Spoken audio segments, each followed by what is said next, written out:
The other day I was in Walmart and I came across these replacement aftermarket LED brake lights that flash a number of times whenever you step on the brake.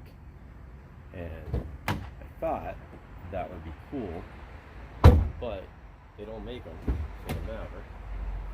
They're normal incandescent bulbs.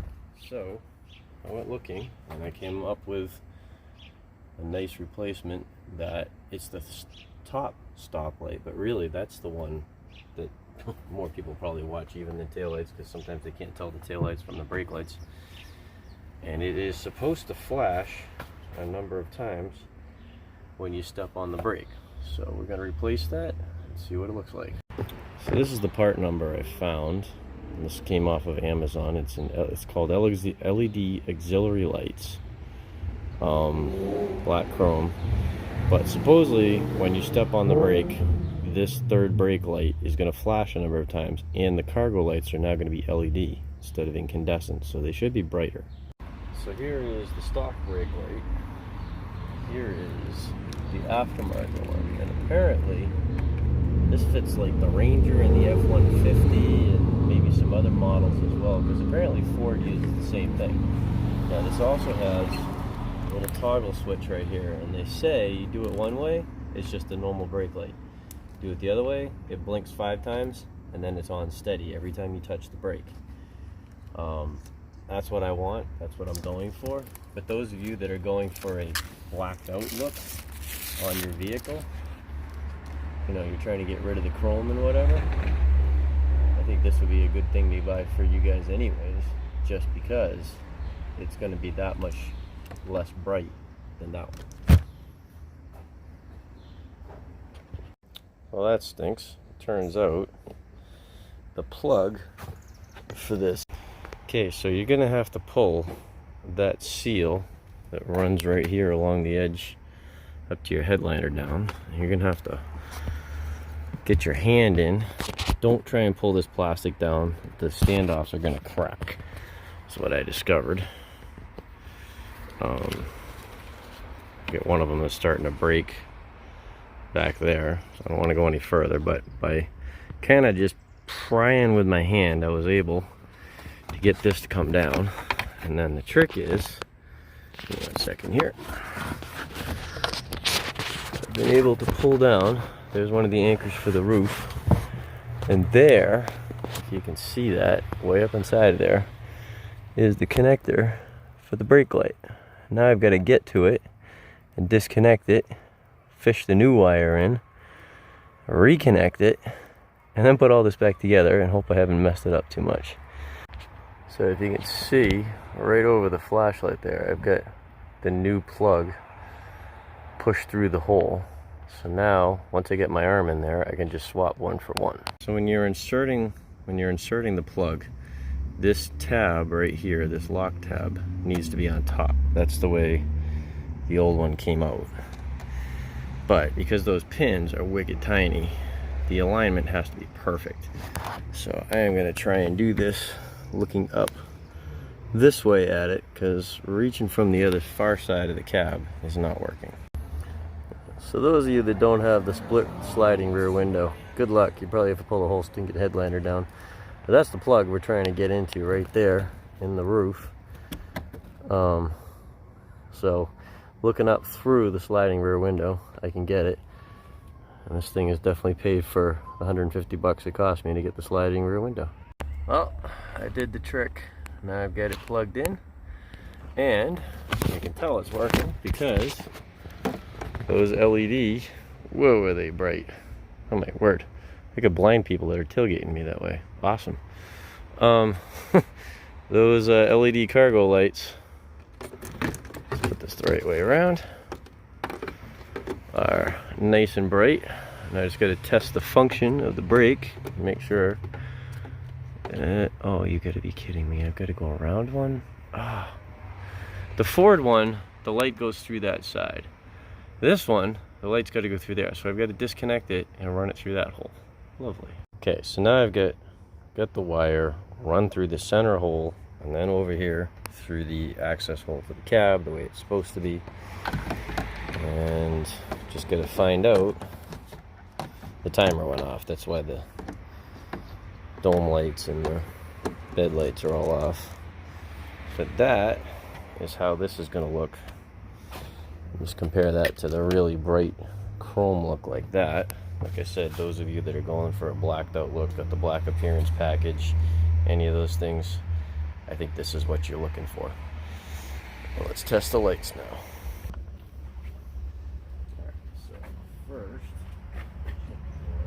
open it in.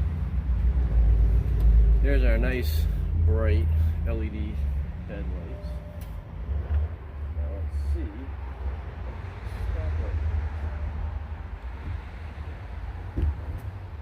So that is apparently with the flash option off. Show you what this looks like. So this is that pigtail coming out of the back right here. There's a little toggle switch right here.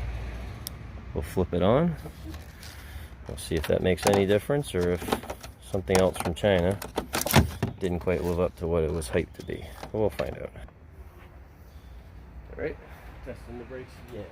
5, 4, 3, 2, 1. Oh yeah, I love that. I hope the camera caught that. You never know with the CCD or whatever it is that scans how fast it's going to get it, but I could see the blink reflecting off the camera. So that's what I was looking for, and I like the more blacked out look that it has as well. So those of you that are using your brake cleaner and stuff to block out your tail lights, I think this is what you're going to want to go with. I'll put the link to where I found this on Amazon, but I am very happy with it, and I really think those bed lights are brighter. So obviously I got to put the screws back in. Now the screws have a Torx head. They also have slots so they can go in that way. But this right here is actually a gasket, just like the original one from Ford has a gasket around it. This paper is just protecting it, so you want to peel that off, tear it to get it around this, so then it will have a good seal up here against your paint. And of course you gotta get all the snaps back up in your headliner, get the trim over. I'll show that in a minute. Just showing how the paper peels off right here. I just had to find an edge where it wasn't touching the foam, and then of course I'll just tear it to get it off of that. Okay, so here in the interior, it's a matter of getting this headliner back behind that plastic. So you're kind of want to force this edge in first and then pop all the rest of that across. And there is one anchor that has to go into a hole in the roof right about here. So you just want to make sure all that's lined up and then pop it in place. So now I've got this edge up there. And now, come over here and you get the rib for the sliding rear window. We've got to get up over the channel here. Definitely a job for a mechanic or somebody who really knows what they're doing. And once you get your headliner all back up and in place, you got to do the door trim, which has this profile to it. This part right here pinches on the seam. This part right here goes between the gap between the plastic and the metal. And we got to run that all the way up and around and back down. This is a seal, helps cover this edge, and also makes your door much quieter going down the highway. So putting it on is literally feeding it onto that, just like that, forcing it in where you have to, especially in the corners, to make sure that it takes the right profile. It's going to take two hands, but I just wanted to show you. And you just kind of want to go back, give it a good push into that groove. It actually has metal embedded in the rubber, and that metal grips onto the frame of the vehicle and holds the seal in place. So there we go. It's all back together in place. It's nice and firm. Headliner is retained up underneath there, and it's all pinched in onto the vehicle frame, and you can tell because the door will fit nice and snug and secure like it's supposed to. And just one more look at those awesome lights.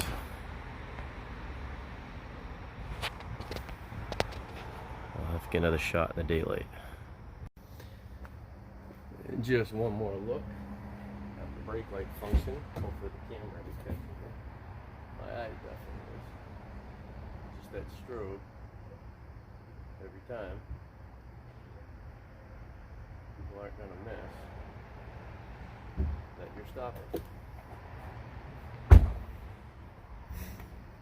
And that's what I was looking for.